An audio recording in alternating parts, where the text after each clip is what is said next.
कुछ है विचारणी? हाँ। जय जय। पूर्व के सत्र में आप श्री ने जो सच्चिदानंद के प्रकार बताए उसमें दो प्रकार बताए, एक स्वरूपात्मक सच्चिदानंद और दूसरा धर्मात्मक सच्चिदानंद। और स्वरूपात्मक सच्चिदानंद के भी आपने तीन बताए, आदि भौतिक, आध्यात्मिक और आदि दैविक। आदि दैविक में पुरुषोत्तम हो गए और आध्यात्मिक अक्षर ब्रह्म हो गए और आदि भौतिक में क्षर ब्रह्म हो गया। इसी तरीके से जब धर्मात्मक सच्चिदानंद की बात हुई तो उसमें आदि भौतिक लेवल पे अपने गोलोक परकर और आध्यात्मिक लेवल पे बैकुंठ परकर और आदि भौतिक लेवल पे 28 तत्व बताए। ये इस तरह से अपना आपने निरूपण किया। अब इसमें एक ये बनता है कि जैसे अपने समाज में या अपने उसमें देखते हैं कि कई लोग धनाढ्य हैं, संपन्न हैं और धन संपत्ति के कारण या अन्य के कारण उनको काफ़ी सुख हो रहा है, जिसको अपने आदि भौतिक सुख में रख सकते हैं। अब उनको आदि भौतिक सुख हो रहा है तो हमको तो ऐसी प्रतीति होती है कि उनको उनकी मन के अंदर अनुभूति ऐसी है कि धन्य संपन्नता के कारण, इसके कारण उनको सुख मिल रहा है। सुख का मतलब यहाँ पे ये भी ले सकते हैं दुख का अभाव। अगर दुख का अभाव है तो इसका मतलब उनको सुख हो रहा है। अब जब इस तरह के जो जीव हैं अपने समाज में जिनको इस तरह का सुख हो रहा है, तो आप श्री ने ये बताया कि कोई भी सुख हो या दुख हो वो तो सच्चिदानंद से, आनंद अंश से ही उसका फ्लो हो रहा है। तो इस तरह का जो जीव को आधि भौतिक सुख हो रहा है उसका प्लेसमेंट किस तरह से किया जाएगा?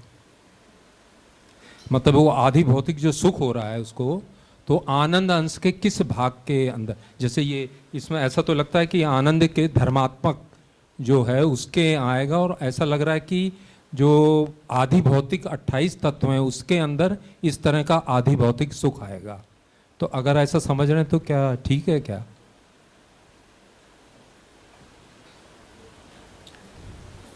इसमें ऐसा है कि हमें जिस पदार्थ में से सुख की अनुभूति होती है या दुख की अनुभूति होती है, यहाँ उसका निरूपण किया जा रहा है कि धर्मरूप सच्चिदानंद में जो धर्मरूप आनंद है वो 28 जो तत्व हैं उनमें तिरोभूत है। अब जो तिरोभूत है वो तिरोहिततया ही वो पदार्थ यदि हमें प्राप्त हो रहा है, उस स्थिति में उसमें हमें कोई अनुभूति नहीं होगी सुख की। तो सर्वत्र फैला हुआ जो दुख है, आनंदाभाव है, उस रूप में हमें जगत में आनंदाभाव प्रतीत होता है, क्योंकि आनंद का वहाँ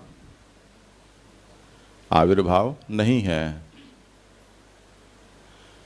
तो दुखात्मक प्रतीत होता है, जिसके लिए बीच में किसी ने पूछा था कि बुद्ध सर्वम दुखम कहते हैं, तो इस अभिप्राय से कहते हैं क्या?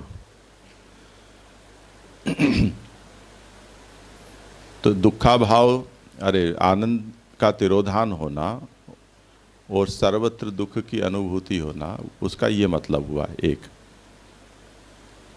उस पर महाप्रभु ने यहाँ ये बताया कि आनंदस्य तिरोभावः सर्वथा दुखम उच्यते। ये एक प्राइमा फेसी स्टेटमेंट है, यानी उसकी जो सूक्ष्मता है उसका महाप्रभु ने अभी यहाँ कोई विधान नहीं किया है। पर दुखों की जो अनुभूति हमें जगत प्रपंच में होती है वो कहीं साधारण होती है, कहीं अधिक भी होती है। तब कोई ये पूछेगा कि सर्वत्र धर्मरूप आनंद का तिरोधान होने से हमें जो दुख की अनुभूति होती है तो कहीं ज़्यादा क्यों होती है? जैसे जो जगत प्रपंच में ही नरक में जा पड़ा तो उसको ज़्यादा होगी दुख, तो ऐसे क्यों होती है? तो उसका कारण यहाँ महाप्रभु बताते हैं कि तस्य स्थानंतु सर्वत्र, यानी सामान्यतया वो दुख है वो आनंदाभाव होने से सर्वत्र व्याप्त है, पर ये सामान्य दुख है। यमलोको विशेषतः, तो यमलोक या नरक वो उसका विशेष स्थान है। अब विशेष स्थान को हम कैसे कहेंगे, वहाँ ज़्यादा दुख अनुभव होता है, तो ऐसा हम कहना चाहेंगे कि वहाँ आनंद का और अधिक तिरोधान है। और इसी तरह और अधिक सर्वथा तिरोधान, ऐसा यदि हम कहें, तब उस स्थिति में वो अंधतमस है जो दैत्यों का स्थान है, वहाँ पर वो सर्वथा तिरोधान होने से पराकाष्ठा का दुख वहाँ जो जाता है वो भोगता है। ये व्यवस्था है इसकी, बताइए। हाँ, इसी तरह आविर्भाव अथवा उसका ईशत तिरोधान आनंद का, वो सुख का पैमाना बन जाएगा। तो सर्वत्र स्वर्गलोकश्च वासुदेवस्त्रिधा सुखम, वो तो हमने पढ़ लिया ना। तो सर्वत्र सुख है, कब किस स्थिति में, कि सर्वत्र आविर्भाव है आनंद का। तो वो आनंद की, यहाँ कहा नहीं कि वो श्रुति वचन के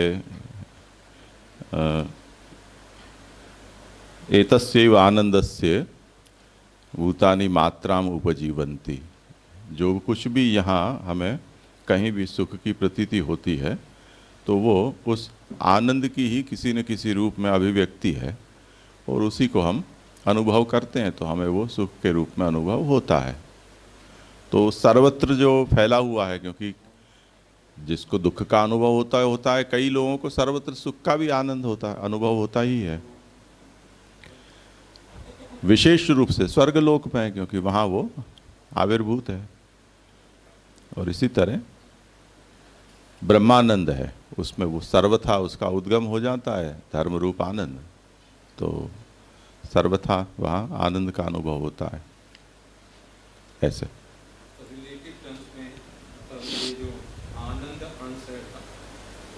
ठाकुर जी का जो आनंद अंश है, उसमें इस तरह के जीवों को जो आदि भौतिक सुख हो रहा है, वो रिलेटिव टर्म्स में, जैसे आप श्री ने बताया, थोड़ा उससे ज़्यादा तो, और सर्वथा जैसे ईसत वाली कैटेगरी आई, तो उसी तरह से यहाँ पे भी अगर इसको हो रहा है तो वो ठाकुर जी का जो आनंद है उसमें जो कुछ है, इसको कुछ रिलेटिव टर्म्स में उसको सुख हो रहा है, इस तरह से समझ सकते हैं।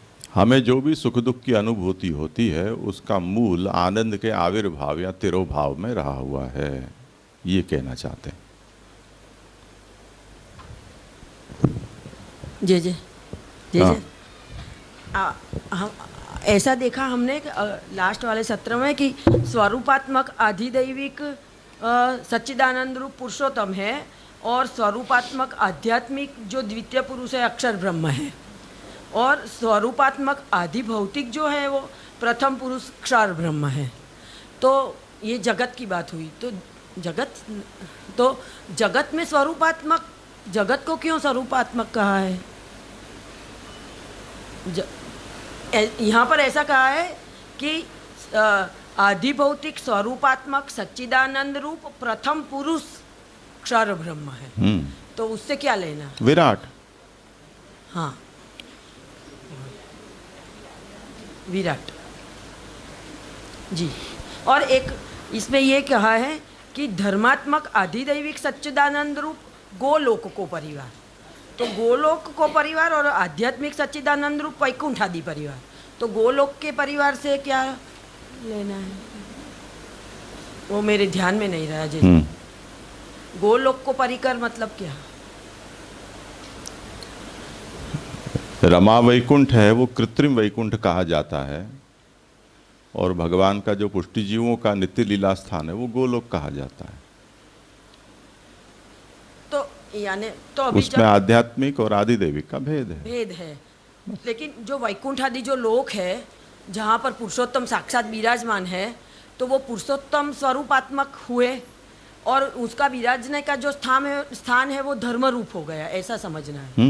और जो क्योंकि स्थान धर्म रूप है तो उसमें निवास करने वाले भी सब धर्म रूप है, ऐसा समझना है। मूल रूप से जो भी अन्य है वो सब धर्म रूपी होंगे ना।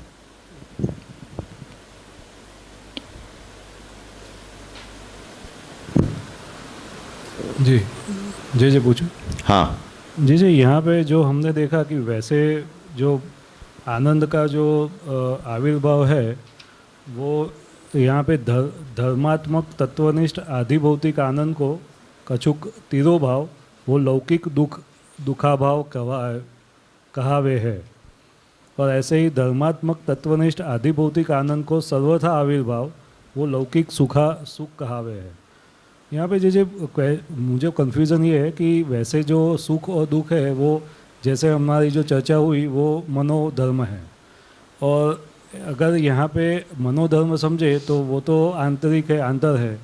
तो यहाँ पे जो आनंद को आविर्भाव जो है तो वो जो तत्व में यानी कि जो विषय या तो वस्तु है उसमें जागतिक वस्तु में हो रहे हो या फिर आंतर हो रहे हो, वो कैसे समझना?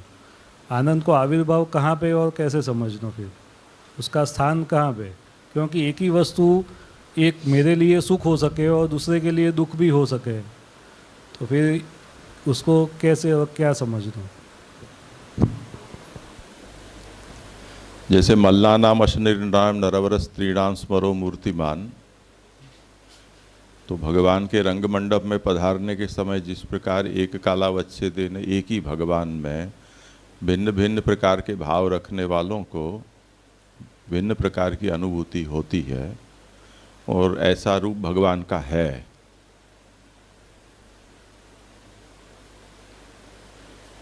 तो एक को प्यारा बालक दिख रहा है और एक को साक्षात मृत्यु दिख रही है। अब वो वस्तु के सामर्थ्य से दिख रही है या भाव के भेद से दिख रही है, दोनों बातें हैं। इसी तरह हमें जगत में जब किसी सुख दुखात्मकता की अनुभूति होती है तो जिसको उसमें सुख का अनुभव होता है उसके प्रति वो आनंद प्रकट हुआ है, जिसको दुख की अनुभूति होती है उसको आनंद सर्वथा तिरोहित रूप से प्रतीत हो रहा है। ये प्रभु के सामर्थ्य से संभव है। यदि वो अनुभूति अयथार्थ नहीं है तब हमें ये सोचना पड़ेगा ना, प्रक्रिया को नहीं तो पूर्ण कैसा करेंगे? या तो उसको भ्रांति मानो। जी, यानी वो तो आपने बताया कि वो तो यथार्थ है, तो यानी दोनों जगह पे हो रही है, अंतर भी और वो पदार्थ में ऐसे समझना। मैं ऐसा वहाँ समझा। क्योंकि ऐसा तारतम्य प्रकट हो रहा है इसलिए उसके करस्पॉन्डिंग मनोभाव उस अधिकारी में वैसे प्रकट हो रहे हैं, सुखात्मक या दुखात्मक। जी, ऐसा ही तो कहना पड़ेगा ना। जी जी वो तो अन्यथा भी होता ही है अपने को। यहाँ हम ये प्रक्रिया न सोचें तब भी एक ही वस्तु के विषय में अनेक लोगों को अनेक प्रकार की अनुभूतियां वो अपना अभिप्राय देते ही है ना, तो उसमें क्या फर्क पड़ा? हम लोग वो NCPA में श्यामदादा के साथ गए थे, कर्नाटकी संगीत चल रहा था। अंत में कोई हिंदुस्तानी राजन साजन मिश्रा या कोई आने वाले थे। अब बड़े कलाकार बहुत लेट ही करते हैं, तो उससे पहले महफिल को सजाने के लिए जूनियर आर्टिस्ट आ जाते हैं।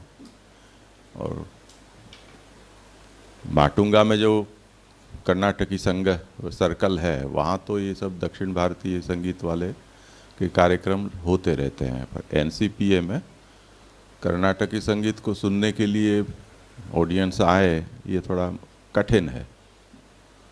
अब हम तो वही हिंदुस्तानी सुनने के लिए ही गए थे, पर अब वो बाद में आने वाले और सीट पहले से हमको कैप्चर करनी हो तो करें क्या, तो जल्दी पहुंच गए, अब सुनना पड़े। अब वो कर्नाटकी एकदम गले की नसें फूल जाएं, नथने फूल जाए नाक के, ऐसे वो गाते हैं। और जांग के ऊपर ताल पाट पाट पाट पाट पाट, एक तो ताल वाद्य बजते हैं और एक वो ताल साथ में और लगाते जाते हैं, तो वो थोड़ा संगीत है या एक्सरसाइज है वो पता नहीं चलता है। और गमक का प्रयोग इतना अधिक होता है दक्षिणी में कि इतनी गमक सुनी नहीं जा सकती। अब कान उसके लिए तैयार नहीं है। जो बचपन से सुनते आए हैं उनके अभ्यस्त हो जाते हैं, तो ऐसा चलता ही रहता है।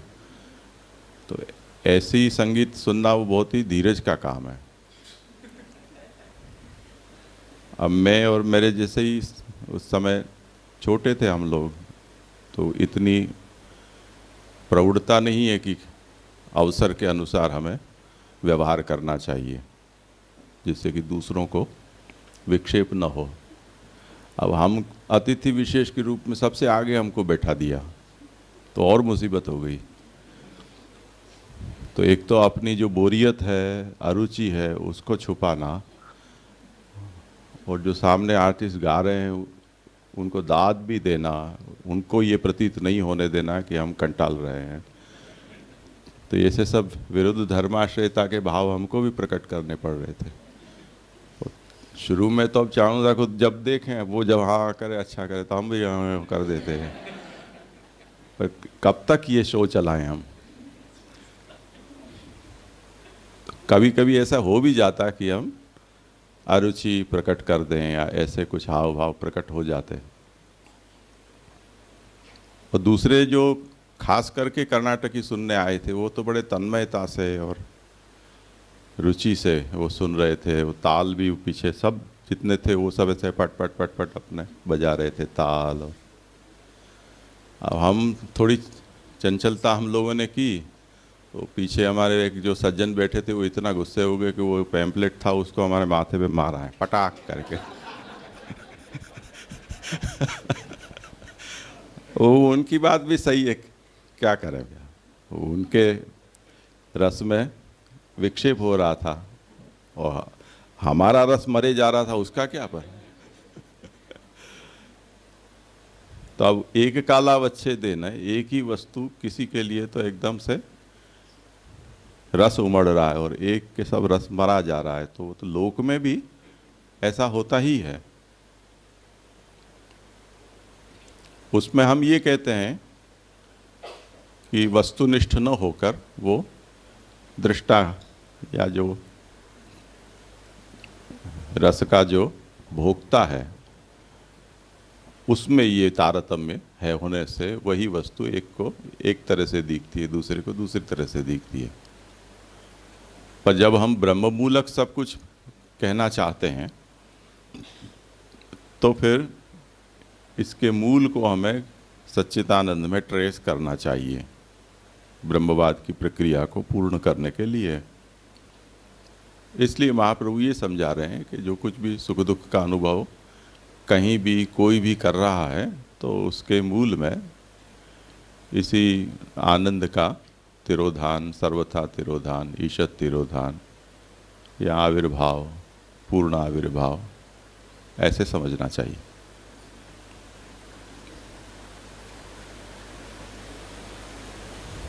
है और कोई विषय? हाँ, ये जो स्वरूपात्मक सच्चिदानंद रूप है उसमें जो आध्यात्मिक जो अद्वितीय पुरुष अक्षर ब्रह्म है और आदि भौतिक जो है वो स्वरूपानंद प्रथम पुरुष क्षर ब्रह्म है, उसको हमने विराट कहा। तो जो अक्षर पुरुष और क्षर पुरुष, अक्षर से भी हम व्यापकता को ही कंसीडर करते हैं। अक्षरात्मक मतलब क्या? प्रभु का जो अक्षरात्मक स्वरूप है वो क्या? तो उससे हम ऐसा समझते हैं कि वो व्यापकता जो है वो अक्षरात्मक है। और विराट, तो विराट को भी तो हम ऐसे ही सोचते हैं, इसके अंदर पूरा ब्रह्मांड है। तो इन दोनों को कोरिलेट कैसे करना है, एक अक्षर पुरुष को और एक विराट को? ऐसा सोचना बराबर है? नहीं, मतलब विराट होता है कि नहीं होता है? होता है ना, बस तो फिर होता है तो वो उसका आदि भौतिक रूप है। और अक्षर को फिर आध्यात्मिक कैसे समझना, अक्षर पुरुष को आध्यात्मिक कैसे समझना? क्योंकि पुरुषोत्तम आदि दैविक है, क्षर पुरुष है, वो आदि भौतिक है, तो बचा क्या? तो इसको ऐसा समझ सकते हैं विराट की जो शक्ति है, मतलब जो वो क्षर पुरुष आध्यात्मिक है, ऐसा कुछ समझ सकते हैं हम? इसको विराट की नहीं, मैं शक्ति- ऐसा पूछना चाहती हूँ कि इन दोनों को कोरिलेट करना चाहिए, करने बराबर है, करना चाहिए कि नहीं करना चाहिए, और नहीं करना चाहिए तो अलग कैसे समझना चाहिए? नहीं, क्षर, अक्षर और पुरुषोत्तम ये तीन होते हैं कि नहीं होते हैं? हाँ, ये तो होते हैं। तो अब इनको हम ये त्रिविधता में अगर हम इसको सोचें तो किसको आदि दैविक कहना चाहिए, किसको आध्यात्मिक, किसको आदि भौतिक? पर वो भिन्नता समझ में नहीं आती है आध्यात्मिक और आदि भौतिक की, विराट की और अक्षर पुरुष की। अक्षर पुरुष જ લખેલું છે, प्रथम पुरुष द्वितीय पुरुष अक्षर ब्रह्म, ऐसा ही लिखा है। तो दोनों को कैसे मैं समझ में विराट से पीछे आगे सृष्टि चलती है, वो भौतिक है। विराट है वो अक्षर में लीन होता है, ऐसे कई ब्रह्मांड अक्षर में होते हैं। वो पुरुषोत्तम का धाम है, मुक्ति स्थान है अक्षर, तो आध्यात्मिक है।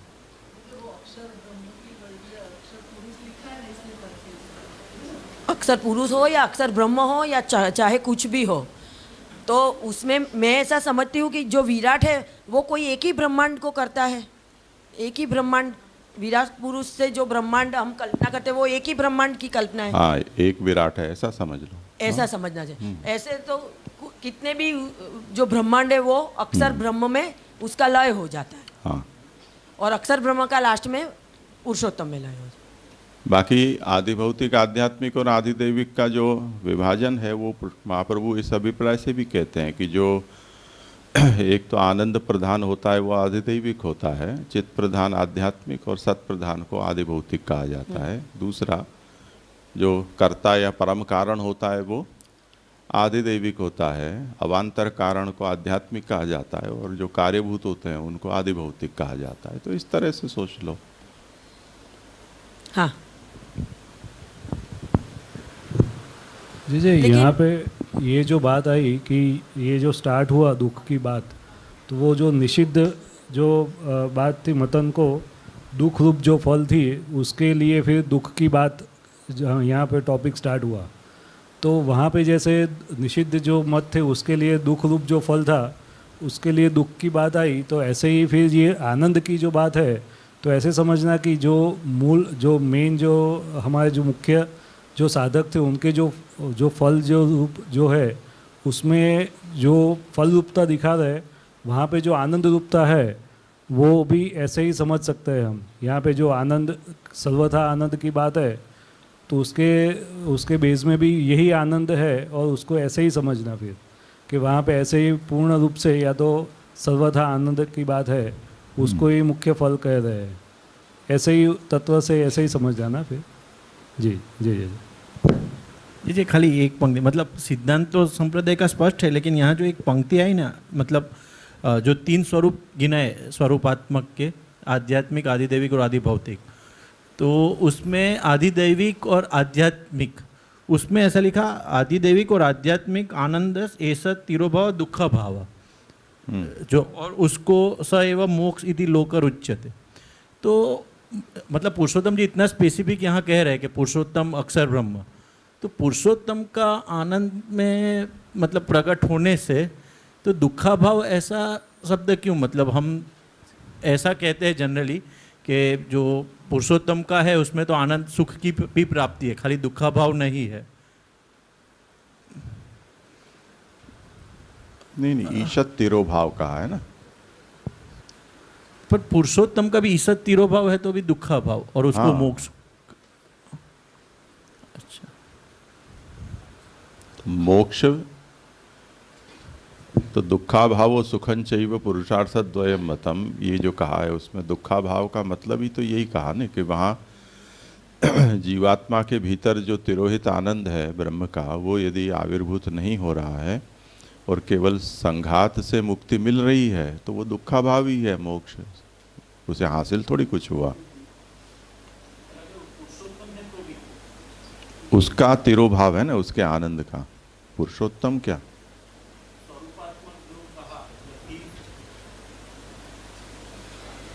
पंक्ति पढ़ो ना, पंक्ति पढ़ो तो स्पष्ट होगा।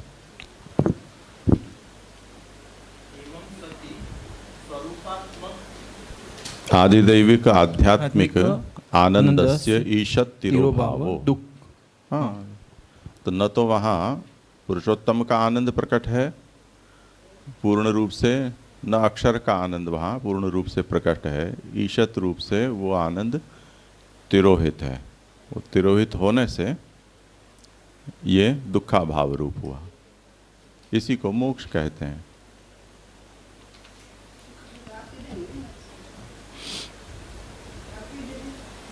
और जे जो यज्ञादि फलम के बाद में जो पंक्ति है ना, स्वरूपात्मक कश्य आनंद शैव सर्वोत उद्भव सुखम इत्यर्थ, तो इसके रेफरेंस में कि नया शुरू हो रहा है, मतलब ये पंक्ति उसके ही, मतलब वैदिक साधन यज्ञादेत देव फलम, ये एक पंक्ति हुई वही के पैरेलल, मतलब कंटिन्यूएशन। तो वैदिक साधनस्य यज्ञादेह एतदेव फलम, तो वो भी यही होगा।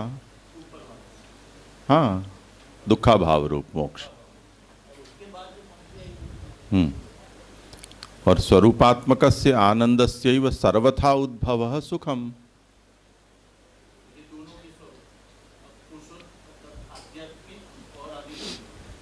इसमें यहाँ किसका आध्यात्मिक आदिदेवी के आदि भौतिक, उसका यहाँ महाप्रभु ने, पुरुषोत्तम जी ने उल्लेख नहीं किया है। पर जो कुछ भी हो, अगर सर्वथा उद्भव है तो सुख होगा।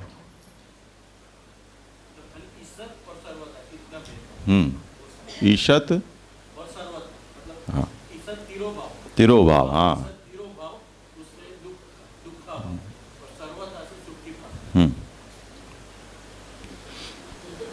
जैसे पंखा हम धीमा कर दें, एसी की कूलिंग हम कम कर दें, चालू है तो उसको हमने कूलिंग को कम कर दिया, ईशत तिरोधान हो गया। तो क्या होगा कि यहाँ चल रहा है, वो भी हमें स्वीकारना पड़ेगा, और साथ साथ सुख तो नहीं हो रहा है, दुखाभाव है। क्या दुखाभाव? बाहर बैठे उसके करते तो अच्छा है। ऐसे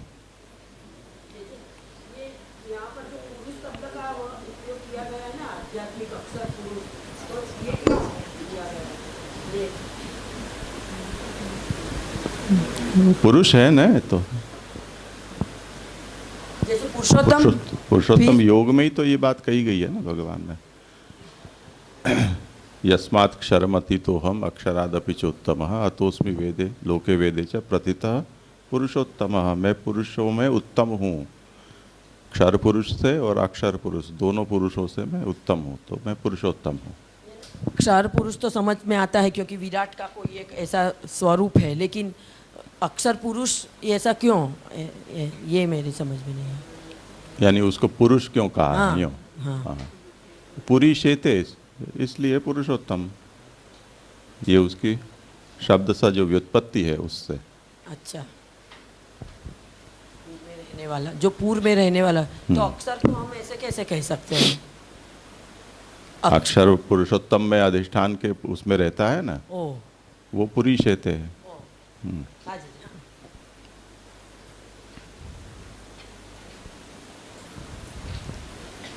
जय जय, दंडवत प्रणाम जय जय। अगले के विषय में एक प्रश्न था कि किसके विषय में? अगले विषय में एक प्रश्न था। आपने बताया कि वेद विरुद्ध जो भी है मार्ग वो निषिद्ध है, तो शंकराचार्य जी के विषय में बताया था कि उसका जो मत है वो अविहित, अविहित नहीं, निषिद्ध। महाप्रभु को पूछोगे तो ओके, और आचार वेद मूलक है। हाँ, तो वो सिंक समझ में नहीं आ रहा। यानी वो वेद के जो भी वर्णाश्रमाचार्य हैं उनका वो विरोध नहीं करते हैं, उनमें वो जैसा कहा है उसी प्रकार मानते हैं, पर वेद को नहीं मानते। नहीं, तो हमारा आक्षेप है, उनका ऐसा थोड़ी है। तो उनका जो मत है वो वेदानुकूल नहीं है, ऐसा हमारा आक्षेप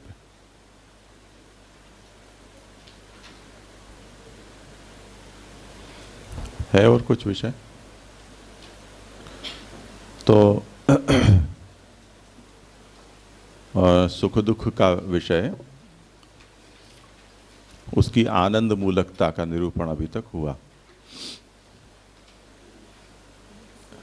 उसके बाद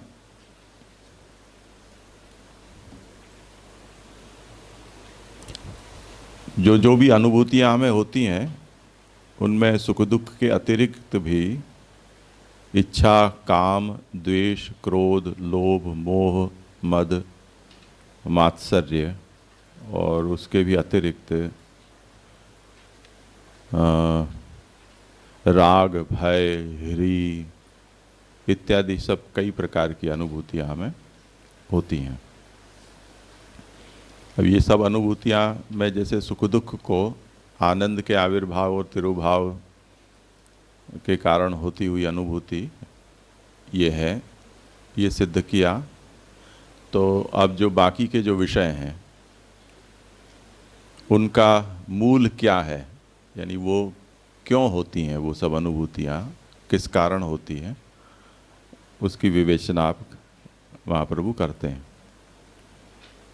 वो भी सब अनुभूतियाँ संक्षेप में सिद्धांततः ये समझना है कि वो अब आनंद मूलक साक्षात न होकर सुख दुख मूलक हैं वो सब। तो जिस प्रकार से आनंद धर्मभूत और धर्मीभूत दोनों प्रकार का होता है, उसी प्रकार स्वरूपभूत या धर्मीभूत सुख दुख और धर्मभूत सुख दुख, ऐसे सुख दुख के अब आप प्रकार सोच लो। और उस सुख दुख के ही कोई ना कोई हेरा फेरी से, उसी के कोई ना कोई सम्मिश्रण से इच्छा, काम, द्वेष, क्रोध इत्यादि वो सब होते हैं। ये सिद्धांततः समझने की बात है। अब वो समझाते हैं कि सुख धर्म तथेच्छा स्यात् किंचित उद्गम एव सः। ये इच्छा क्या है? इच्छा और कामना, ये जो धर्मरूप सुख है उसका किंचित उद्गम होने पर इच्छा होती है। वो जो इच्छा है वो सुख धर्म का किंचित उद्गम है। और उसी सुख धर्म का यदि सर्वथा उद्गम हो जाता है तो वो काम कही जाती है। तो इच्छा और काम में ये अंतर है।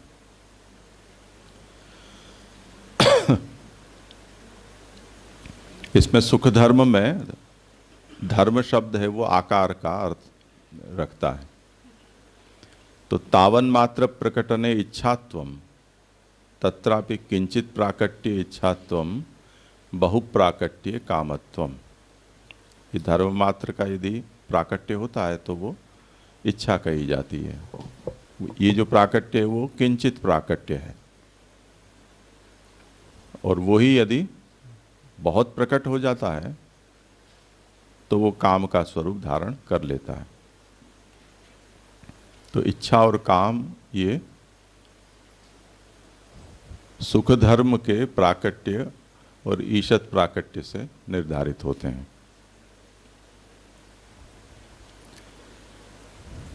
तो सर्वथा युद्गमः कामो धर्मिणस्तु सुखम स्मृतम। धर्मी रूप जो प्रकट हो जाता है सुख, तो फिर वहां वो काम का रूप धारण कर लेता है।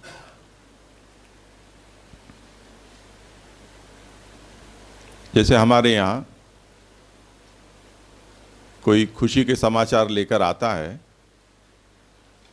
कोई अच्छे समाचार आते हैं, हमें कोई मनोरथ की स्फूर्ति होती है, तो वो सुख का ही किसी न किसी प्रकार का उद्गम है। चलो ऐसा करें तो आज कहीं घूमने जाने की इच्छा हो रही है। आज कुछ बच्चे लोग जैसे यहाँ आते जाते कहते थे कि भी उनको कहो ना कि आइसक्रीम बना दे। तो ये अब ये जो इच्छा उनको हो रही है उसमें सुखानुभूति उनके चेहरे के ऊपर झलकती है। तो जो इच्छा है वो धर्मरूप सुख का किंचित उद्गम है। थोड़ा सा सुख हमारा छलका तो इच्छा जागती है। वही अधिक प्रकट होता है तो भोग इच्छा हो जाती है, वो कामना हो जाती है। तो वो सर्वथा उद्गम होने पर वो काम का स्वरूप धारण कर लेती है। तो ये साक्षात आनंद से जुड़ा हुआ नहीं है, पर हमने देखा कि वो आनंद रूप धर्म, उसका उद्गम, अनुद्गम या ईशत उद्गम या सर्वथा उद्गम, उससे सुख होता है।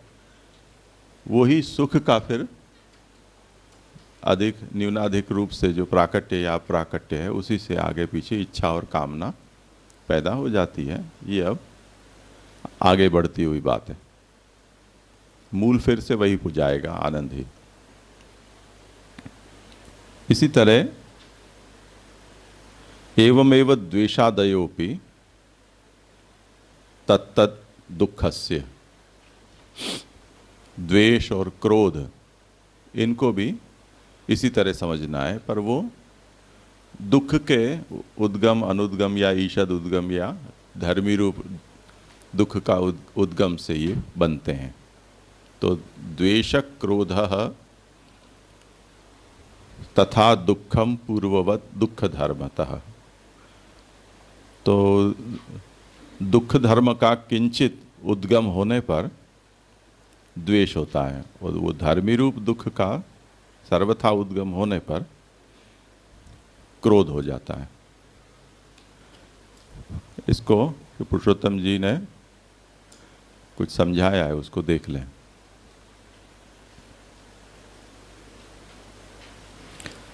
हाँ, तथा च एवं आकार प्राकट्य इच्छा कामौ तयोः धर्मिणस्तु यह उद्गमः तत्तु सुखम इत्यर्थः।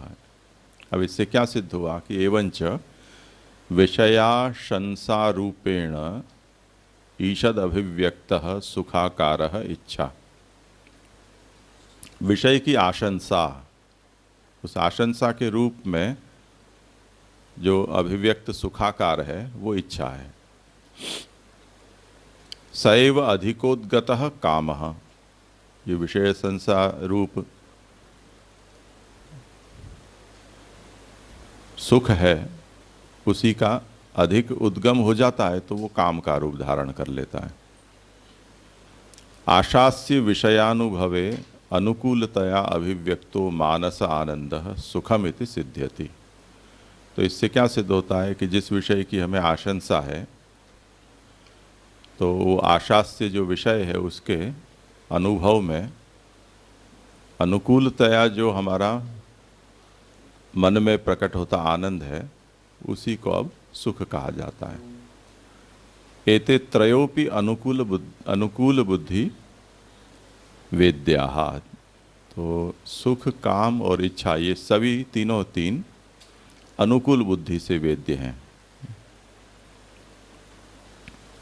इस प्रकार सुखस्य तद्धर्माणांच स्वरूपमुक्त्वा दुःखस्य तद्धर्माणांच वदन्तः अतिदिशन्ति। सुख का और सुख धर्म का स्वरूप बताने के बाद दुख और दुख धर्म का अब आगे स्वरूप बताते हैं कि इसी प्रकार द्वेषादि को भी समझ लो।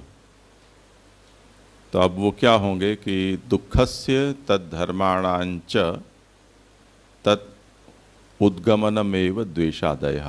दुख और दुख के जो धर्म हैं वो और उनका उद्गम, वो द्वेषादि होते हैं। तो द्वेष का क्या आकार बनेगा कि विषय अनाशंसा रूपेण ईषद अभिव्यक्तो दुखाकारो द्वेषः। कोई विषय हमारे सामने आया और उसके प्रति हमारी अरुचि प्रकट हुई, उसकी अनाशंसा, मुझे नहीं चाहिए। तो इस प्रकार जो अभिव्यक्त होता है दुखाकार, वो द्वेष कहता है। जैसे बच्चे को भूख लगी और कुछ देर बाद उसको हम भोजन दें और बुलाएं, तो वो कहेगा नहीं खाना है मुझे। तो विषय की अनाशंसा, वो अनाशंसा में पेट में जो कुड़कुड़ हो रही है वो तो हो ही रही है, पर अपेक्षित जो समय था उस समय उसे वो प्राप्त नहीं हुआ, उसके कारण जो उसको अनाशंसा का भाव प्रकट हुआ है। वो अनाशंसा भी दुखाकार ही प्रकट होती है। सैव अधिकोद्गतः क्रोधः, यही जो ज़्यादा प्रकट हो जाए तो फिर वो क्रोध का रूप ले लेती है। अब जिसने बनाया है और बुलाकर उसको परोसना चाह रहे हैं, वो अगर उनको ये कह दे कि अगर नहीं खाना है तो ये कौन खाएगा, खाना पड़ेगा, तो अब वो सामने भी क्रोध का रूप ले लेगा। अधिक उद्गम हो जाने पर कुछ भी करो नहीं खाऊंगा, ऐसे। और अनाशंस्य विषयानुभवे प्रतिकूलतया अभिव्यक्तो मानस सुख तिरोभावो दुखम। अब इसमें दुख का अंश किस तरह से है कि जिसकी इच्छा नहीं है, ऐसे विषय का अनुभव होने पर वो प्रतिकूल आपको प्रतीत होगा। इसलिए यहाँ वो जो सुख है उसका मानस तिरोभाव हो जाएगा, जिसके कारण मनुष्य दुख का अनुभव करता है। तो ये क्रोध और द्वेष उसकी प्रक्रिया हुई। इस प्रकार अब लोभ को समझाते हैं। लोभोति किंचित उद्भेदो धर्मयोः सुख दुःखयोः। लोभ है वो न केवल सुख और न केवल दुख, ये सुख और दुख दोनों का मिला जुला परिणाम है। तो ये जब दोनों सुख दुख दोनों ही किंचित प्रकट हो जाते हैं तो वो लोभ का रूप धारण कर लेते हैं। वो कैसे? ये काम और द्वेष दोनों इकट्ठे जब हो जाएं तो सुख दुख नहीं, काम और द्वेष ये जब जब दोनों इकट्ठे होते हैं तब वो लोभ का रूप धारण करते हैं। उसे श्री पुरुषोत्तम जी ने नहीं, पहले महाप्रभु कहते हैं वो समझ लें कि लोभस्तु सुख दुख धर्मयोः उभयोरपि किंचित उद्भेदः। सुख दुख धर्म है, उन दोनों का किंचित उद्भेद, यानी पूरा नहीं, सर्वथा नहीं, किंचित उद्भेद है, वो है। उस पर पुरुषोत्तम जी ये समझाते हैं कि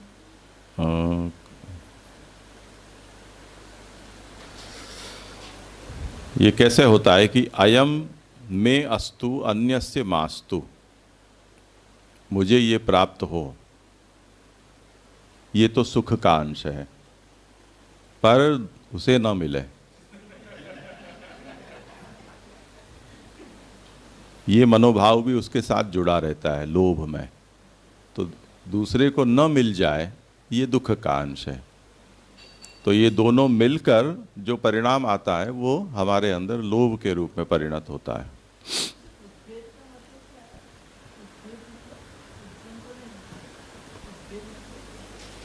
वही है, हाँ, उद्भव जो कहते हैं वही। जी जी, यहाँ पे ये जो आकार की बात है, ये सुख के आकार, तो आकार से क्या समझना हो? जिसको हम धर्म रूप कहते हैं, जिसमें सुख और सुख धर्म, तो सुख जब हम कहते हैं तो सुख धर्मी और सुख धर्म। तो अब जैसे आनंद कहा तो आनंद का सुख धर्म हो गया, आनंद के तिरोभाव का दुख धर्म हो गया। तो अब जो प्रकट होगा वो किस आकार में होगा? आनंद आकार में न होकर वो सुखाकार में हो जाएगा, तो वो धर्म रूप हो गया ना, ऐसे।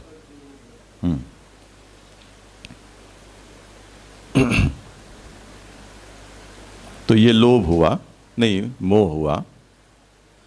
लोभ तो हो गया, हाँ, लोभोति किंचित उद्भेदो हो धर्मयो सुख दुखयो हो। उसके बाद मोह, मोहस्तु द्विविधः प्रोक्तो धर्मवत सुख दुखयो हो। मोह में थोड़ी जटिलता है। वो क्या है कि मोहस्तु द्विपत्रवद एक मूलो द्विरूपो। हाँ, प्रभु समझाते हैं कि मोह है वो एक शाखा में से दो पत्ते निकलते हैं, उस तरह से मोह का मूल एक है, पर वो जब निकलता है तब उसके दो पत्ते निकलते हैं, यानी दो रूप में निकलता है। और धर्मयुक्त सुख दुःखयोः किंचित उद्भेद रूपः, वो ये इसके धर्म रूप सुख दुख का किंचित उद्भव उसमें है। तो वो दो रूप उसके क्या हैं कि उसमें दुख भी जुड़ा हुआ है और सुख भी जुड़ा हुआ है, उसको समझाते हैं। यथा कश्चिद वृक्ष विशेषे एकस्मादेव मूलात् पत्रद्वयम् अन्योन्याकारम् उत्पद्यते। कोई एक वृक्ष विशेष में से एक से उसके मूल में से दो पत्र अन्योन्य आकार वाले उत्पन्न हो जाते हैं। तद्वद एकस्मात् रागाद उत्पद्यमानो, ये जो मोह है वो भी राग मूलक होता है, तो वो शाखा है, वो राग है, ऐसा समझ लो। और उनमें से वो दो रूप प्रकट होते हैं। कश्चित धर्मयुक्त सुखस्य ईशत उद्भेद रूपः, वो किसी धर्मयुक्त सुख का ईशत उद्भेद रूप है, यानी उसमें एक जो पत्ता निकल रहा है उसमें कुछ सुख का अंश है और उस दूसरे में किंचित दुख का भी होता है। उसका उदाहरण देते हैं कि यथा पुत्र वात्सल्यादौ, बच्चा आज पैदा होता है, उसके प्रति वात्सल्य का भाव जगता है हमारे भीतर, और वो पुत्र मोह परिवारजनों के बीच अंदर प्रकट हो जाता है। अब ये सुखात्मक इसलिए क्योंकि सच शासनसतया अनुकूल बुद्धि वेद्य। हम चाहते हैं, हम अब प्रतीक्षा कर रहे थे कि कब खुशखबर मिले, और बच्चा पैदा हुआ तो उसकी आशंसा थी, और पैदा हुआ तो अनुकूल बुद्धि वेद्य हुआ वो। अब पैदा हो गया उस समय तो अनुकूल होने के कारण सुख पैदा हुआ, तो सुखात्मक मोह प्रकट हुआ। पर अपरस्तु धर्मयुक्त दुखस्य ईशत उद्भेद रूपः, दुखात्मक मोह भी होता है। वो कब कि यथा पुत्र क्लेशादौ, बड़ा उत्पाती हो गया, जैसे वो दामोदरदास संबलवारा के यहाँ उसकी स्त्री ने चाहा था कि मुझे संतति चाहिए, तो वो अनुकूल वेद्य बुद्धि रूप उनको सुखात्मक मोह हुआ। पर जब बाद में वो धर्म विरोधी हो गया तो दुखात्मक मोह उनके अंदर। तो सतु अनाशास्य तस्यानि तया सतु अनाशास्य तया प्रतिकूल बुद्धि वेद्य, उसमें प्रतिकूलता की बुद्धि होती है, इसलिए उसमें अब अनाशंसता हो जाती है कि नहीं, अब ये तो गड़बड़ी हो गई, बिगड़ा हुआ पीस आया।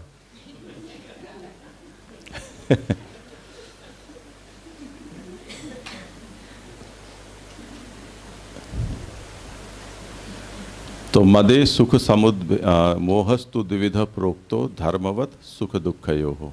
उसके बाद दम, अरे मदे तु सुख समुद्भेदो मात्सर्यन्यस्य केवलः। इसी तरह मद मात्सर्य, इसको भी आप समझाते हैं कि वो भी सुख का ही समुद्भेद है, यानी जब वो सुख बढ़ जाता है तो मद रूप धारण कर लेता है। और मात्सर्य अन्यस्य, अन्य यानी दुख, तो दुख का समुद्भेद हो जाता है तो मात्सर्य होता है। यानी मद में तो हमें अच्छी अनुकूल स्थिति हमारी होती जा रही है तो हम मदमस्त हो जाते हैं,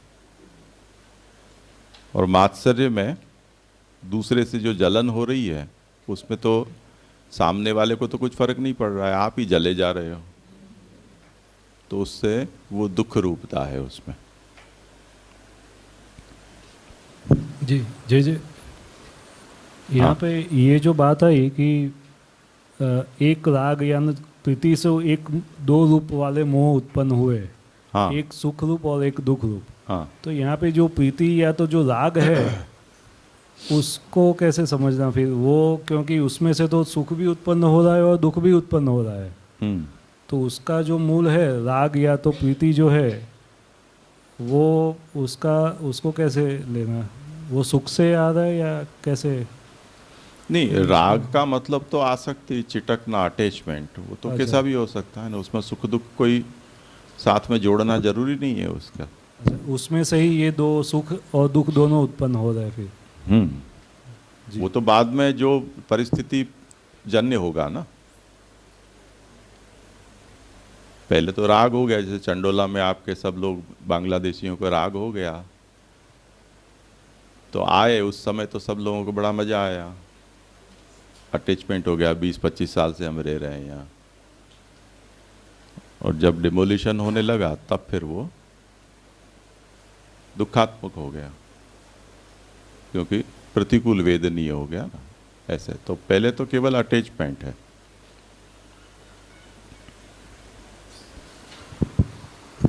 जी जी, यहाँ पे जो सुख धर्म के बाद जो इच्छा कहा है वो हम दुख के प्रारंभ को भी, मतलब स्टार्टिंग पॉइंट को भी समझ सकते हैं ना, जो विषय की अनाशंसा रूप को कहा है, क्योंकि इच्छा अगर पूरी नहीं हुई तो दुख को अनुभव होएगा। जो इच्छा है, जैसे आपने जो उदाहरण दिया कि बच्चों को आइसक्रीम खाने का इच्छा थी, तो यहाँ अलग विषय की अनाशंसा को उपयोग कियो है और इच्छा को नहीं कियो है, वहाँ में कुछ विशेष तारतम्य?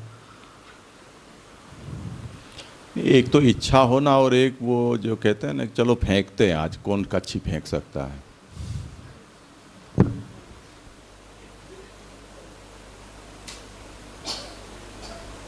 तो किसी वस्तु को हम ऐसी अशक्य कल्पना हम करें तो कौन सबसे ज़्यादा अशक्य संभावनाओं का संकल्प ले सकता है। उसमें तो अनाशंसा रूपता पहले से लगी हुई है कि ये होने ही वाला नहीं है, फेंकना ही तो है।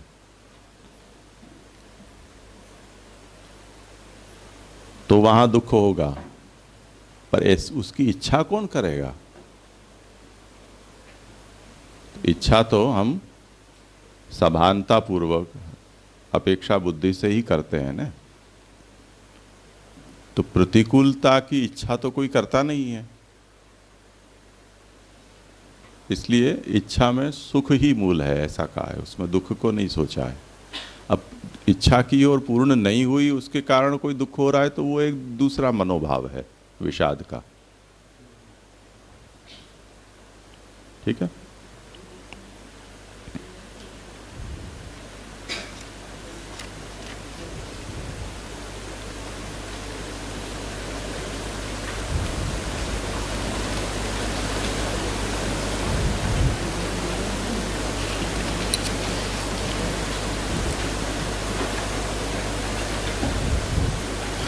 हाँ, मदमात्सर्य यो हो स्पष्टम। महाप्रभु कहते हैं ये मद और मात्सर्य का जो मैंने निरूपण किया कि मदे सुख समुद्भेद और मात्सर्य अन्यस्य यानी दुखस्य केवलः, तो ये तो स्पष्ट है। यानी सुख का उद्रेक हो जाता है तो मद हो जाता है, दुख का उद्रेक होने पर मनुष्य को मात्सर्य हो जाता है। अन्येषां सर्वधर्माणाम तद्धर्मोद्गम एव च। इनके अतिरिक्त और जो भी कुछ हैं उन सब का भी इन्हीं सुख दुख और लोभ, क्रोध, मोह, मद, मात्सर्य, इनके ही किसी न किसी प्रकार के उद्रेक या अनुद्रेक, उसी से वो भाव सब प्रकट होते हैं, ऐसा समझ लेना चाहिए। तो महाप्रभु ने तो ये बात कहकर विषय पूरा समापन कर लिया। यहाँ पुरुषोत्तम जी ने वो कुछ बातें और गिनाई हैं कि वही अन्य का मतलब क्या हो सकता है। तो अब क्या बचा क्या ये बताओ। तो कहते हैं कि जैसे हर्ष है, हर्ष क्या है? तो चेत प्रसादो हर्षः, चित्त में जो प्रसन्नता है उसी को हर्ष कहा जाता है।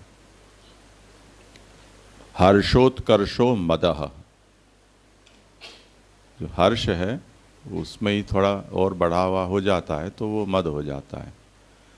और परोत्कर्षा सहनम मात्सर्यम, दूसरे का उत्कर्ष सहन न कर पाए हम, वो उसको मात्सर्य, ईर्ष्या, गुजराती में अदेखाई कहते हैं। और ये सब एतयोः यथायथम अनुकूल प्रतिकूल बुद्धि वेद्यत्वात् सुख दुख रूपत्वम स्फुटम, ये जितने भी हैं वो सब कहीं अनुकूल बुद्धि या कहीं प्रतिकूल बुद्धि वेद्य होने से उनकी सुख रूपता या दुख रूपता जैसी हो ऐसे समझ लेना चाहिए। अब इसके अतिरिक्त जो हैं उनमें क्या क्या है? तो जैसे राग, भय, ह्री, ये सर्व मनोधर्माणाम यथासंभवम सुख दुखोद्गमैव स्वरूपम ज्ञेयम, ये सभी मनोधर्म है वो उनको सुख दुख का ही किसी न किसी प्रकार से उद्गम या अनुद्गम होता है, ऐसे समझ लेना चाहिए। तथा च सूक्ष्म सुख पूर्वावस्था रागः, अब महाप्रभु ने जिनको नहीं गिनाया है उनको पुरुषोत्तम जी समझा रहे हैं कि जो राग क्या है वो सूक्ष्म सुख की सूक्ष्म पूर्वावस्था, उसे राग कहा जाता है।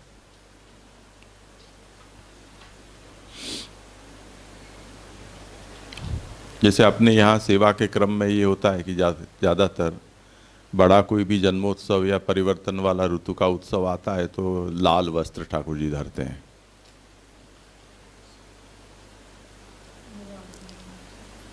वो जो लाल रंग है वो आगे दूसरे दिन आने वाले उत्सव की वो घंटी बजा देता है।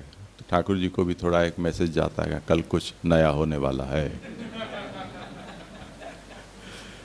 कल परसों यहाँ रात को बत्ती गई तो मैं यहाँ समझा कुछ नया होने वाला है, तो मैंने 1:30 बजे उठ के देखा न्यूज़ में तो कुछ हुआ नहीं नया। आज होने वाला है, चलो हैं तारा मुड़ा में घी साकर।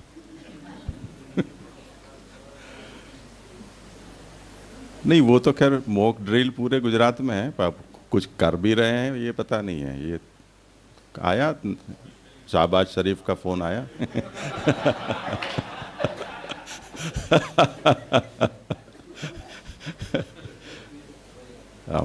તમારો દીકરો કહે છે મને ખબર નથી। हाँ हाँ जो भी हो सो चलो। तो सुख की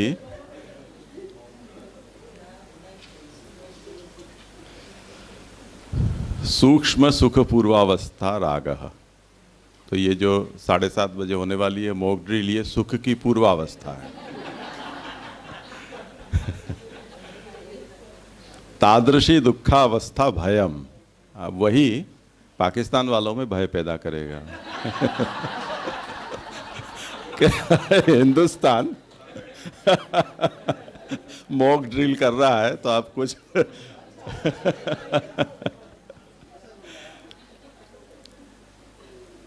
तथा अकर्म जुगुप्सा दुख धर्मस्य अति सूक्ष्मोद्भेद रूपा ह्रीः इत्येवं ज्ञेयम्।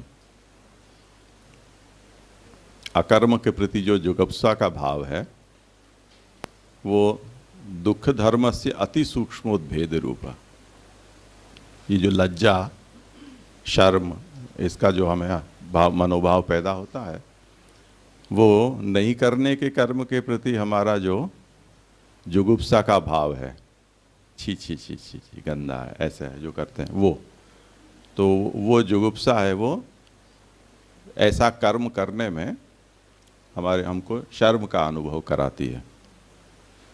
तो वो दुख धर्म का अति सूक्ष्म उद्भेद है, यानी जुगुप्सा होती है, उसमें लंबे समय तक उसका वो नहीं चलता है, थोड़ा बहुत होता है 2-3 क्षण तक, अरे छी छी छी ऐसे। और उत्साहस्तु निश्चय विशेषः, जो उत्साह हमारे अंदर होता है वो कोई एक निश्चयात्मिका हमारी बुद्धि होती है, तो उसके कारण उसका प्रतिभाव हमारे अंदर उत्साह के रूप में, यानी जो उत्साहित दिखाई देता है उसने कुछ संकल्प कर लिया है, ऐसा हमें प्रतीत होता है। उसको पूछे कि बड़े उत्साह में हो, क्या बात है, अरे ये हो, मेरा एडमिशन हो गया, ऐसे, तो वो कुछ निश्चय विशेष बताता है। और धृतिस्तु जिह्वोपस्थ जयः, धृति यानी धैर्य, वो हमारी जिह्वा उपस्थ आदि इंद्रियों के ऊपर जय यानी अंकुश बताता है। और अधृति क्या है, तो विषयाभिलाषोपमर्दिका मानसिक क्रिया विपरीता अधृति, ये धृति का ही विरुद्ध, विषयों की अभिलाषा के कारण जो इसका धृति यानी धैर्य का उपवर्धन करने वाली जो मानसिक विपरीत क्रिया है, उसी को धृति कहा जाता है। इसी तरह यत्न, तो यत्नोपि यदा कदा चिच्चेष्टानुकूल मानसक क्रियैवेति तु प्रसंगादुक्तम। यदा कदाचित चेष्टानुकूल मानसक क्रिया, यत्न ऐसा है कि जो हम सदा सर्वदा कोई क्रिया करते हैं उसके लिए यत्न शब्द का प्रयोग नहीं होता है, तो वह जो यदा कदा हम कुछ चेष्टा कर देते हैं उसके अनुकूल मानसिक क्रिया है, वो यत्न है।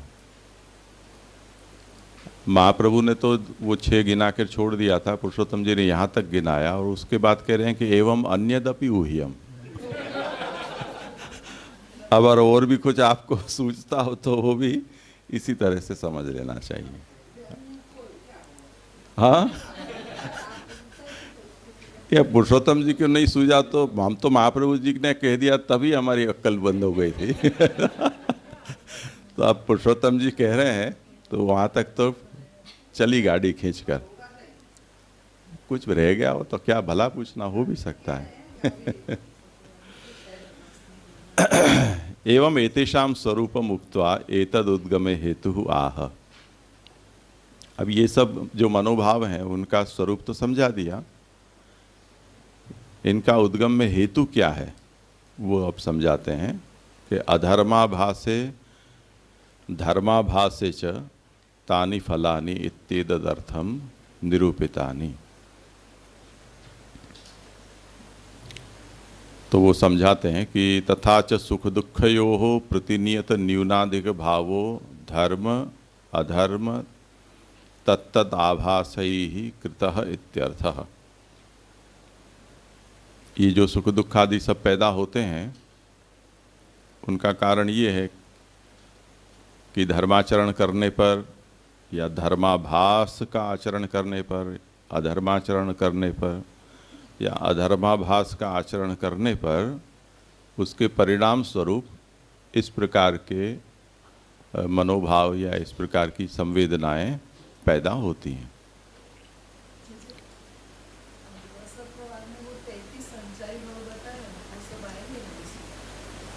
क्या है 33? क्या है?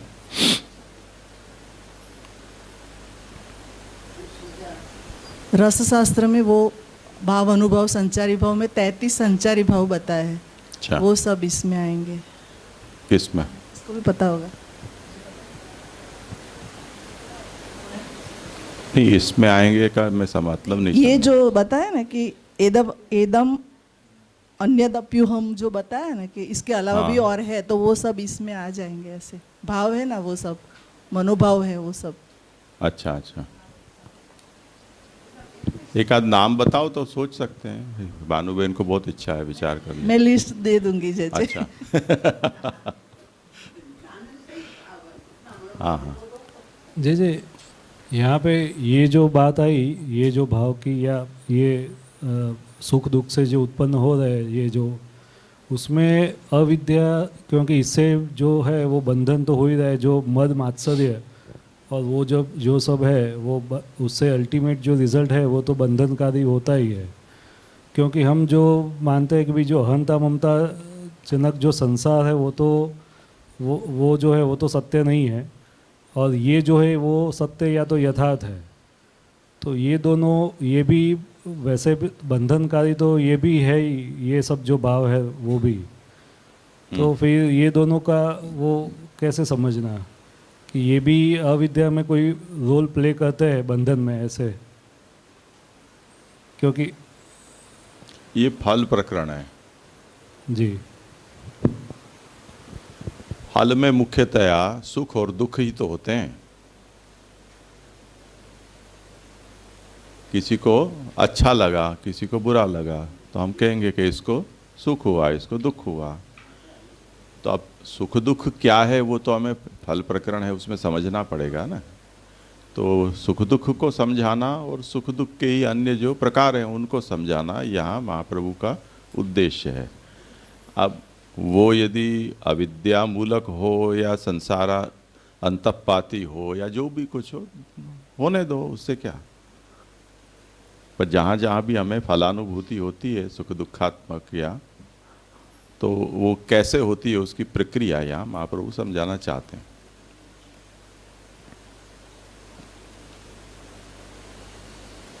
तो यानी उससे जो अधर्म या जो होगा उससे जो भी फल मिलेगा वो होगा, लेकिन वो जो प्रक्रिया जो है वो यहाँ पे समझ जी। ये पंक्ति का मतलब लास्ट आपने समझे उसका क्या मतलब? ये जो है सुख दुखयो प्रति न्यून न्यूनाधिक भावो धर्म अधर्म तत्तद आभासे कृत इत्यर्थ। मतलब धर्म अधर्म से ये सुख दुख के भाव पैदा होते हैं। ये पंक्ति का मतलब नहीं। ये सब जो भी होगा वो इनको हम यदि साधन के साथ जोड़ेंगे और उस साधनों के परिणाम स्वरूप यदि ये साधनाचरण के परिणाम स्वरूप ये सब भाव अगर पैदा हो रहे हैं, ये सब या इनमें से जो भी पैदा होते हों, तो कोई धर्माचरण करेगा तो सुख होगा, अधर्माचरण करेगा तो दुख होगा, धर्माभास करेगा तो आभासिक फल प्राप्त होगा, न सुख न दुख ऐसा। इसी तरह अधर्माभास करेगा तो वैसा मिलेगा। यूँ मूल वहाँ से आएगा ना, क्योंकि ये जो कोई आदमी ऐसे ही बैठा हुआ है तो ये सब कुछ पैदा होंगे ही नहीं, कुछ करेगा तभी तो होगा ना पैदा। ये हमको है ना, अभी दोपहर में चर्चा कर रहे थे तो विषय आया था, जैसे कि अधर्माचरण, कोई आदमी मतलब किसी का खून कर रहा है किसी को, उसमें भी उसकी सुख की अनुभूति हो रही। जैसे कि हम कोई भी हम पढ़ते हैं तो ये तो अधर्माचरण से भी उसको सुख की प्राप्ति हो रही, क्योंकि अभी हम सुख की उसकी मनो के स्थिति समझ रहे हो, सुख उत्पन्न हो रहा है, तो अधर्माचरण से भी सुख की उत्पत्ति हो रही।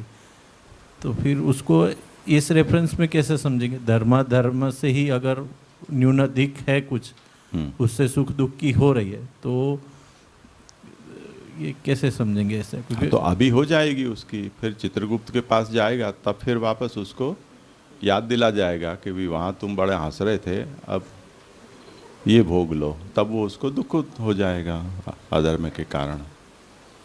तो जो फल उसको यहाँ अपने प्रयत्न से यहाँ प्राप्त हो रहा है और वो अपने सुख दुख को स्वयं ही पैदा करने का अभिमान रख रहा है, तो उसको यहाँ सुख दुख का अनुभव होने दो।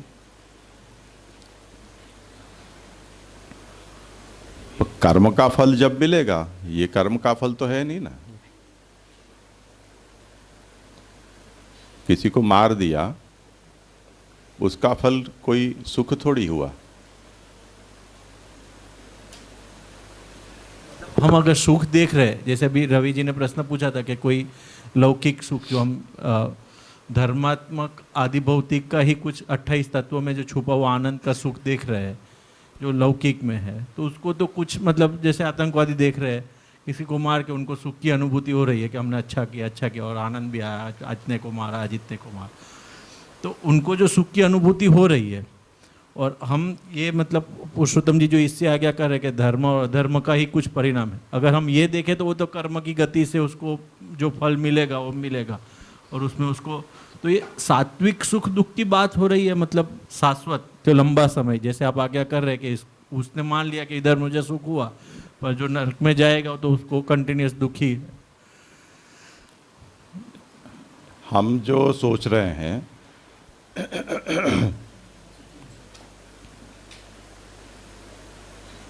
वो तात्कालिक कर्म का जो तात्कालिक फल या जो प्रयत्न हमने किया है उसके संतोष या असंतोष के रूप में हमें जो इस समय अनुभव हो रहा है उसको हम उस कर्म का फल कह रहे हैं, पर वो कर्म का वो फल थोड़ी है। जैसे कोई बालक पैदा हुआ, हम अपनी सनातन वैदिक परंपरा की प्रक्रिया के अनुसार हम सोचें तो हम ये कहें ना कि दुर्लभो मानुषो देहो देही नाम क्षण भंगुरः। तो कोई मनुष्य जन्म किसी को प्राप्त हुआ, भले ही वो जन्म लेने वाला तो वहाँ ही कर रहा है, रो ही रहा है, पर उसका जन्म जो हुआ है उसको हम ये कहेंगे कि ये तो कितने जन्मों के पुण्य का फल है कि उसको ये मनुष्य जन्म मिला। जो पैदा हुआ है उसको तो ये अनुभूति नहीं है, न उस धन्यता का वो अनुभव करने लायक स्थिति में है। तो अब इस समय जो वो रो रहा है वो उसके जन्म का फल मानकर रो रहा है, या हम जो सोच रहे हैं कि एक जीव को मनुष्य जन्म प्राप्त हुआ वो उसको फलतया प्राप्त हुआ है, उसको लेकर हम उत्सव मना रहे हैं।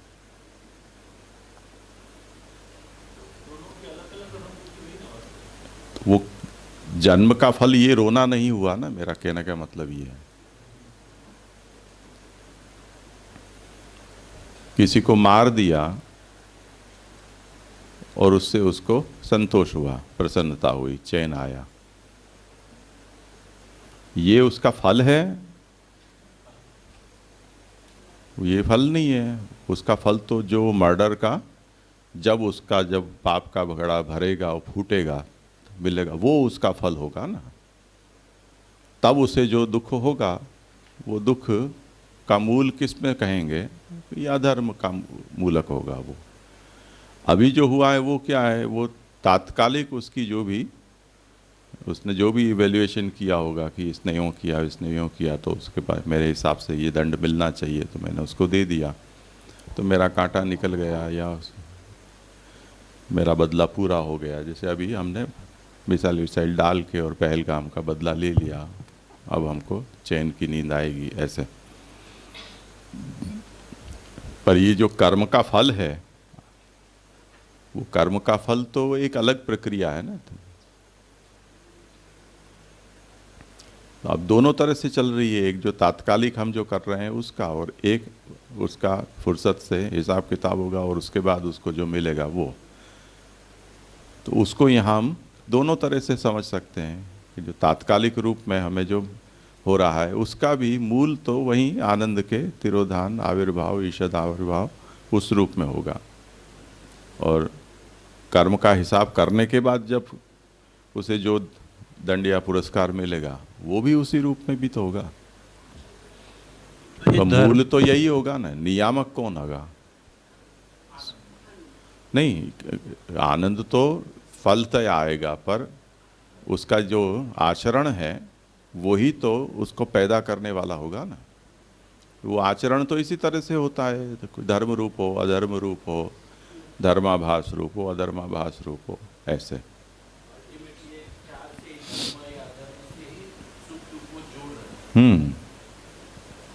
इसलिए आगे श्री पुरुषोत्तम जी ने इस बात को कहा है कि बहुत से लोग सुख दुखयो हो प्रति नियत न्यूनाधिक भावो धर्माधर्म तत्तद आभासई कृत इत्यर्थः।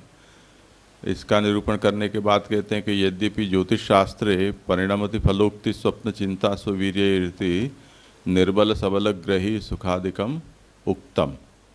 ज्योतिष शास्त्र है वो ये कहता है कि ये स्वप्न चिंता और स्ववीर्य इत्यादि से फल का कथन वो करते हैं, यानी ऐसा होगा, ऐसा स्वप्न देखा तो तुमको ये फल प्राप्त होगा, ऐसा मन में विचार आया तो यूँ हो जाएगा, ऐसे ऐसे सब।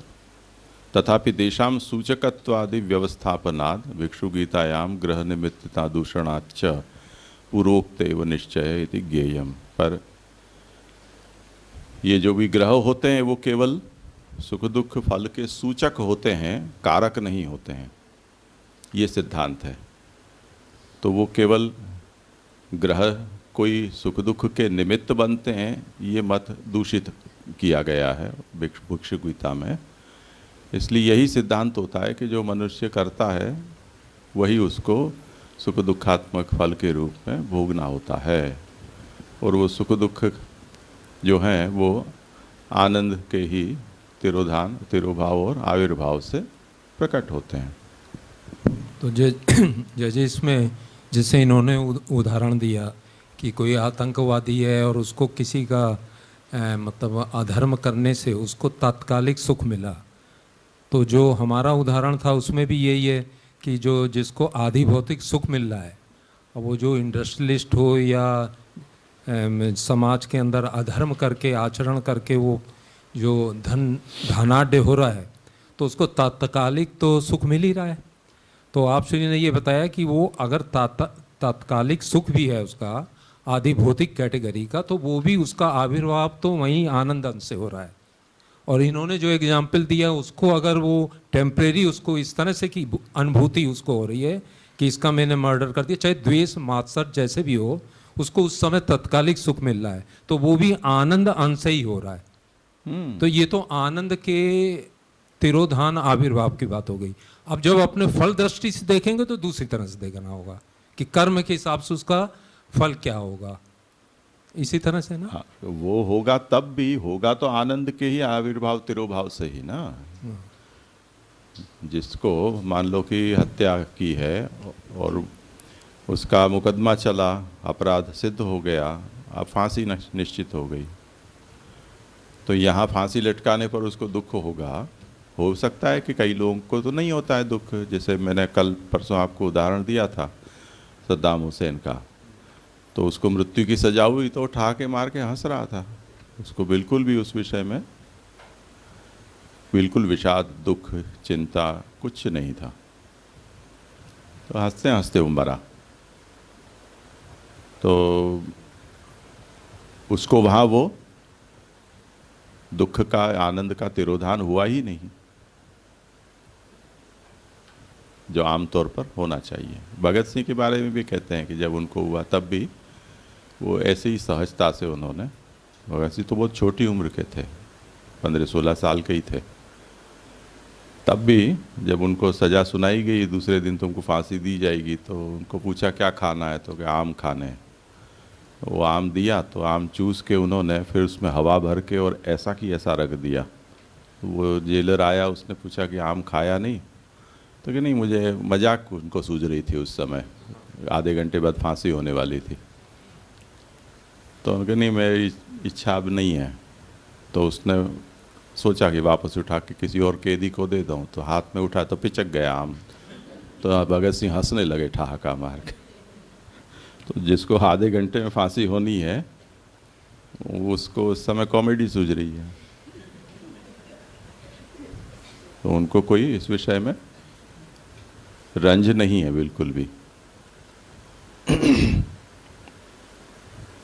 तो वो हो सकता है, पर यदि दुख का अनुभव होगा तो वो आनंद के तिरोधान पूर्वक ही होगा। नहीं हो रहा है तो आनंद का तिरोधान नहीं हुआ, यही तो उसके पीछे कारण है, और क्या। हम तो ये क्या अपने एक्सपेक्टेशन से सुख दुख को सोच रहे हैं कि नहीं ऐसा हो तो ऐसा होना चाहिए, तो ऐसा सबके लिए थोड़ी होता है। कई बार लोगों की ट्रेन छूट जाती है तो रोने लगते हैं, कहीं की ट्रेन छूट तो हाँ अच्छा हुआ और रहने मिल गया। तो अब ट्रेन छूटना सुख का कारण है या दुख का कारण है, कैसे पता चले। पानी खत्म हो गया चिंता हो गई, दुख दुख हो गया। अब जो नहाने में आलसी हो उसको तो सुख ही सुख हो जाएगा ना। अच्छा हुआ नहाना टला, ये क्या रोज रोज नहाना।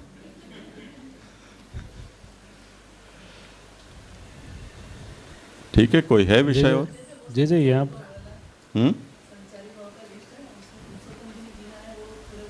हाँ, क्या है?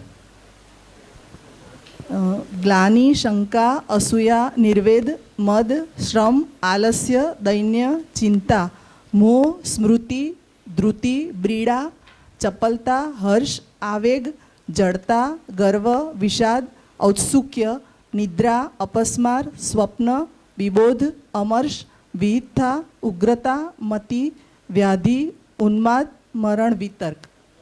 इनमें से बहुत से आए, इसमें जो कुछ नहीं आए हैं तो ये आपको लिस्ट ही मिल गई है तो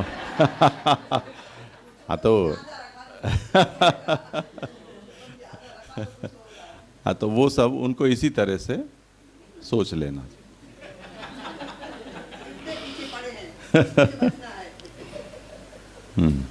जी जी, यहाँ पे जैसे इन्होंने जो एग्जांपल लिया कि भाई किसी को आनंद जो है यानी सुख जो हो रहा है वो अपने अपने हिसाब से हो रहा है, किसी को हो रहा है किसी को नहीं हो रहा है, और उसके मूल में अगर आनंद है, आनंद का आविर्भाव या तिरोभाव है, तो फिर जी ये तो बात ऐसी हो गई कि भाई जो आनंद का आविर्भाव तिरोभाव है वो व्यक्ति विशेष या तो व्यक्ति के ऊपर या उसके कंट्रोल में है, ऐसी बात हुई।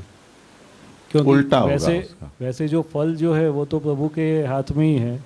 तो यहाँ पे जो बात हो रही है तो आनंद का तिरोभाव या तो आविर्भाव है वो व्यक्ति के ऊपर आधारित हो गया, ऐसी कुछ बात हो गई। तो फिर इसको कैसे लेना? व्यक्ति के कंट्रोल में है ऐसा नहीं कहना चाहिए, पर उस व्यक्ति के प्रति प्रभु आनंद को आविर्भूत करते हैं और तिरोभूत करते हैं, उसको सुख दुख की अनुभूति कराने के लिए, ऐसे हमको कहना चाहिए।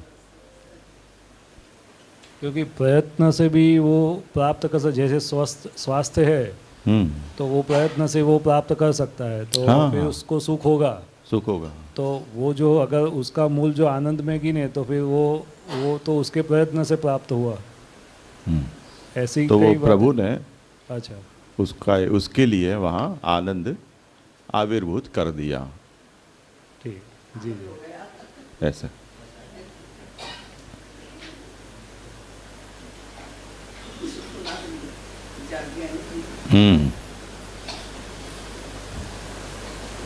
करें?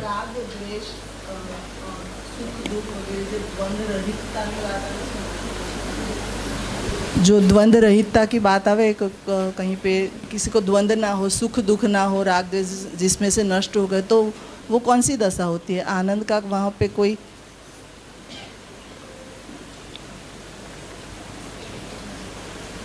स्थितप्रज्ञता स्वयं अपने आप में एक मनोवस्था है ना। तो जैसे न सुख न दुख, ऐसी जो बीच की अवस्था है, न राग न द्वेष, तो उसकी जो बीच की अवस्था है वो भी तो एक मनोवस्था ही तो है ना। तो वो ऐसा हम समझ सकते हैं कि जो आनंद का कोई एक ऐसा इक्विलिब्रियम वाला स्टेट है कि जिसमें उसके लिए वो न कुछ प्रकट हो रहा है न कुछ तिरोहित हो रहा है, ऐसे। तो तटस्थता के भाव भी बहुत में जगते ही हैं।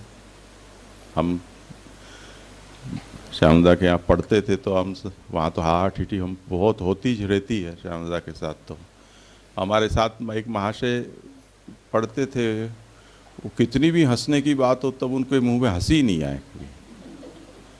अब उनके चेहरे के भाव देखकर हमको शर्म आने लग जाए कि भाई हंसना अपराध हो गया क्या। कभी हम उसके ऐसे ही मित्राचारी से पूछ लेते कि आपको हंसी नहीं आई, तो इसमें हंसने का क्या है। माथा कूटे हो तो क्या करें, हमको तो हंसे बिना नहीं रह जाता है। आसपास वाले जग जाते हैं, दरवाज़ा ठोकने आए ऐसा हंसते हैं हम लोग।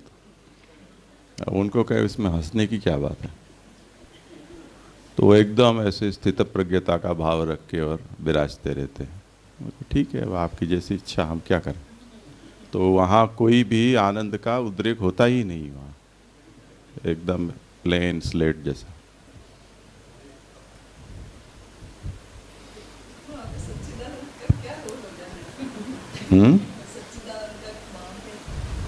तो वो जो अवस्था में, जैसे कोई व्यक्ति किसी अवस्था में स्थितप्रज्ञ हो रहा है, उसमें उसने अपना एक लेवल पकड़ लिया है, वो अवस्था में आनंद रुक गया है। एक आनंद तो है ना, हाँ, तो वहाँ वो अटक गया है। जैसे हम स्वर साध लेते हैं, सा ना कि हो गया, न ऊपर जा रहा है न नीचे जा रहा है, ऐसे। जे ये जो अभी जो क्वेश्चन वो वहाँ पर आतंकवादी का किया था ना, तो उसमें ऐसा आया था कि जो कर रहा है वो भी आनंद उसको जो सुख मिल रहा है वो भी आनंद की ही कोई एक कैटेगरी है। तो जैसे कितने भी अधर्माचरण है, तो वो अधर्माचरण करने वाले को कुछ आनंद आता है, जो भी कुछ करता है तो वो आनंद से ही उसको सुख समझना चाहिए। इतनी जो चर्चा और कहाँ हुई, से लाएंगे सुख? तो नहीं, ये मेरा क्वेश्चन ऐसा है जे कि इतनी जो चर्चा हुई उसमें मुझे कुछ समझ में नहीं आया कि क्या डिस्कशन हुई आप लोगों के बीच में। जैसे आतंकवादी ने कुछ मार डाला किसी को, तो उसको मारने का आनंद, मारने की क्रिया से आनंद आया कि उसने कुछ ऐसा उसकी थिंकिंग में जो धर्म उसने किया कि चलो भाई ये किसी को मारना ये उनके लिए धर्म है, तो वो आनंद आया कि मारने का आनंद आया उसको? तो क्या समझना चाहिए? उसको किस में आनंद आया वो तो हम नहीं बता सकते हैं, वो फिर से वो खुद कहेगा, पूछेंगे तो। मुख्य बात है कि अगर किसी को कहीं भी सुख हो रहा है तो आनंद का वहाँ उद्गम हुआ है, बस ये मूल इंटरनल मैकेनिज्म ये है। अधर्माचरण करके भी किसी भी रूप में किसी को भी सुख हुआ तो सुख एक फल है, वो फल पैदा हुआ है तो वो आनंद के उद्गम से हुआ है।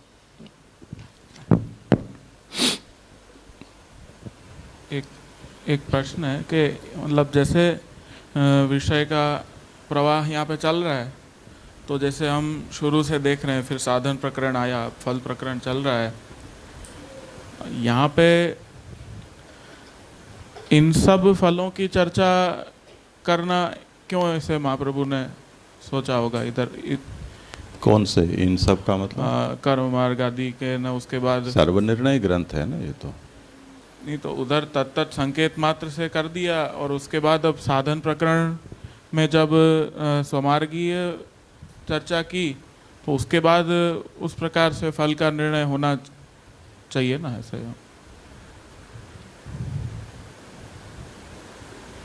पंक्ति से करो विचार, जो विषय का उपक्रम हुआ है वहां देखो क्या महाप्रभु ने कहा है।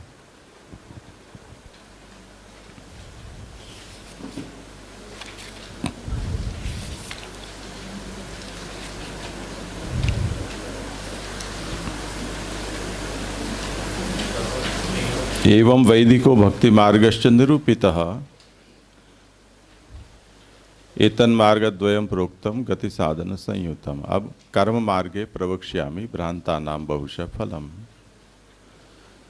वहां से विषय शुरू हुआ।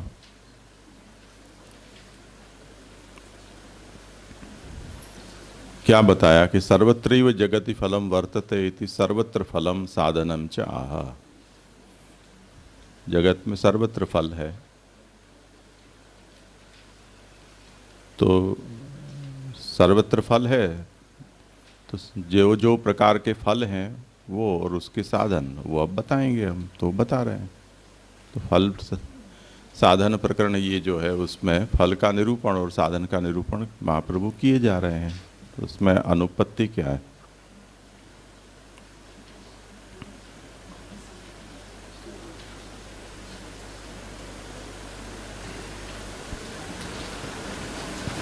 नहीं, ठीक है, समझ गया।